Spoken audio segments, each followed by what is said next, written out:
കോഴിക്കോട് വെച്ച് നടന്ന KSTA-യുടെ 34-ാം സംസ്ഥാന സമ്മേളനത്തിന് സമാപനം.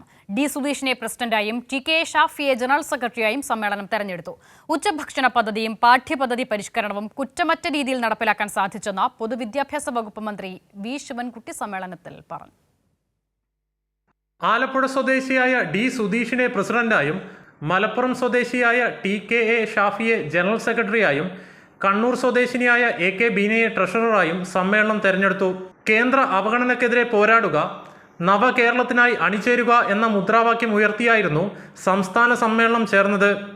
കഴിഞ്ഞ കാലങ്ങളിൽ നാം നടത്തിയ ക്രിയാത്മകമായ ഇടപെടലുകളുടെ ഫലമാണ് ഇന്ന് നമ്മുടെ പൊതുവിദ്യാഭ്യാസ മേഖലയിൽ കാണുന്നതെന്ന് പൊതുവിദ്യാഭ്യാസ മന്ത്രി വി ശിവൻകുട്ടി സമ്മേളനത്തിൽ പ്രസംഗിച്ചു.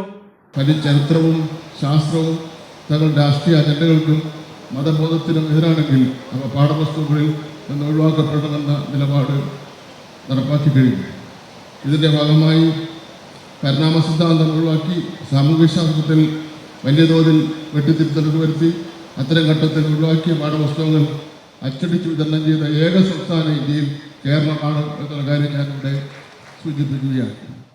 5 വൈസ് പ്രസിഡന്റുമാരെയും 5 സെക്രട്ടറിമാരെയും സമ്മേളനത്തിൽ ഏകകണ്ഠമായി തെരഞ്ഞെടുത്തു. ഭാരവാഹികളും എക്സിക്യൂട്ടീവ് കമ്മിറ്റി അംഗങ്ങളുമടക്കം 82 അംഗങ്ങൾ അടങ്ങിയതാണ് സംസ്ഥാന കമ്മിറ്റി.